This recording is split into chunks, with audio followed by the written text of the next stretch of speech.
November, Banzzo Bling, aka Kewon White, was arrested in December.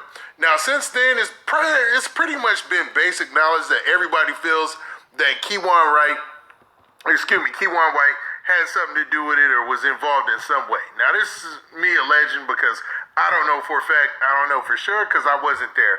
But it looks like a jury thinks that he definitely had some part in this because they're bringing down an official indictment on him. Now, the indictment has a couple of different things in there, and they have a couple of things that he's still holding over his head, like a federal case.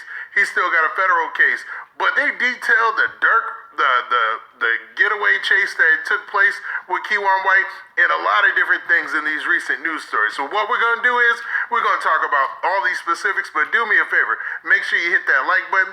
Make sure you hit that subscribe button. And man, let's get it. Okay, now that we got that out of the way, let's talk about this indictment.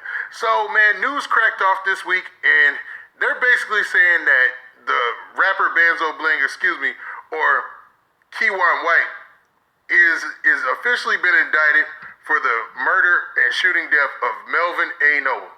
Now, a Dallas County grand jury indicted Kewon Dontrell White for the November shooting of none other than Mo3. Now, Melvin A. Noble, if you couldn't put it together, is Mo3's government name. Now, Noble, 28, was gunned down in the middle of the day on Interstate 35 East in Oak Cliff near Dallas Zoo.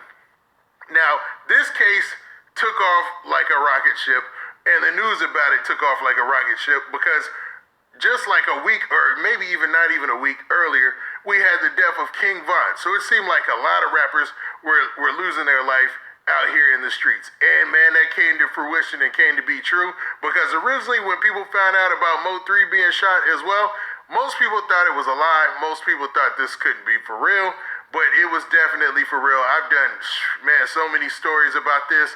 It's ridiculous.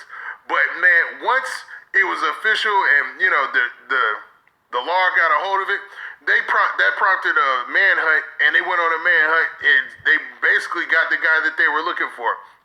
Now, they used a lot of different evidence in order to get Kewon White. Now, there were a lot of photos and things floating around online. A lot of that was actually used, it seems like, or is alleged to have been used in discovering and finding Kewon White. And also, man, there was pictures that they had taken on the highway from highway cams of the vehicles and the shooter running. There's a very famous picture of that. Now, Kewon White has been in jail ever since this. He never got out. He never got bond or anything like that. But he was originally locked up federally or put into federal custody on a felony charge for possessing a firearm. And this was in a violation of his previous felony conviction. So dude had cases before this, and this ain't his first case, but this indictment says a lot, man. Since they already had a unanimous decision to go ahead with the indictment, it looks like Kewon White is not getting out of jail anytime soon, man. Dude it's going to be tough for him. In all fairness, what does this mean for Kewon White and his defense team? Well, it looks like, man, they've got their hands full because the federal case that got him locked up originally before they even came down with the charges for this, he's still in jail for it. That's still hanging over his head. Like, he's still waiting on that to be brought up on those charges, officially indicted or whatnot, but it's not looking good because either one of these charges could see him locked up for life with parole is what it's looking like. Well, on the Mo3 murder charge, that's what they're looking at, like life with parole. And I don't know why there's a difference between why they're giving them life with parole instead of life without parole, or even Texas, you know, they have the other penalty. I ain't even gonna put that in the atmosphere, but that's weird, man. I mean, and this is from the official reports that are going out there. I mean, this is what's coming from like MSN News. This is what's coming from the local news there, the local Dallas Morning News there. So I don't know why they just gave them why they have the whip possibility on parole there. Maybe somebody in the comments can explain that. But this dude has actually been pretty live on social media as well. Now, ever since he got locked up, man, there's been random stories about him. I mean, some wild stuff that I'm not going to repeat on this platform, but a lot of this stuff has been catching attention.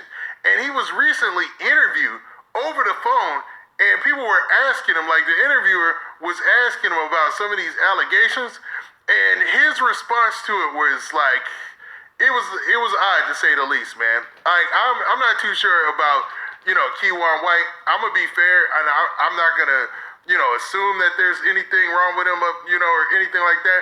But his response to a lot of those questions, and you can see the telephone interview on social media and on YouTube. It was interesting to say the least. I would tell anybody to go check that out, because the kind of allegations out there in the streets they making towards him is the kind of stuff you would stomp your foot down hard and give a hard yes or no, and he didn't do that, man, to be honest. He just didn't do that. So, man, it looks like Kewon White, man, he's doing all right as far as jail, according to the interview, and he feels like, man, he's going to be proven innocent and come home. But with this indictment coming down from Dallas County, it looks like, man, they've got a clear-cut case against him, and they're ready to take this thing to court. So when are they going to take it to court? It looks like April will be the first court date because of this they're going to bring this situation before trial. You know what I mean? Now, in April, I don't know what they're going to do. Is that just going to be the opening stuff or whatnot? But it looks like that's what they're set on. So we're looking at a turnaround for this quick. It seems like Texas really moves fast when it comes to the judicial system, for real. So despite all the rumors that he would be getting free or some type of bond, it looks like that's not going to happen, and he's still waiting for his federal charges. So all that information just came out today, basically, and it looks like, man, if you're a fan of Banzzo Bling, or you're a supporter of his or anything like that, because he's had a lot of support from other rappers. He's had cats like Trap Boy Freddy come out and support him. He had folks like Go Yayo say something in support of him. But, man, it seems like this situation is only getting worse and worse. And I don't want to allude to the fact that I think that he did it, because that's not the case. I mean, everybody's innocent until proven guilty as far as I'm concerned, but this is a tough one right here, man, because they came back with that indictment really quick. Now, what do you guys think, man? Do you think that Kewon White is, man, looking at a long sentence and probably going to be the one who takes the fall for this situation? Or do you believe that, man, maybe they're moving a little too quickly and they might have the wrong guy in custody and he should get his fair shake in the media as well? Now, with that, this has been your boy Big Man. Please hit that like button. Please hit that subscribe button. And make sure you hit that notification bell so that way you get a notification every time I drop this hot content. And we out of here. Peace.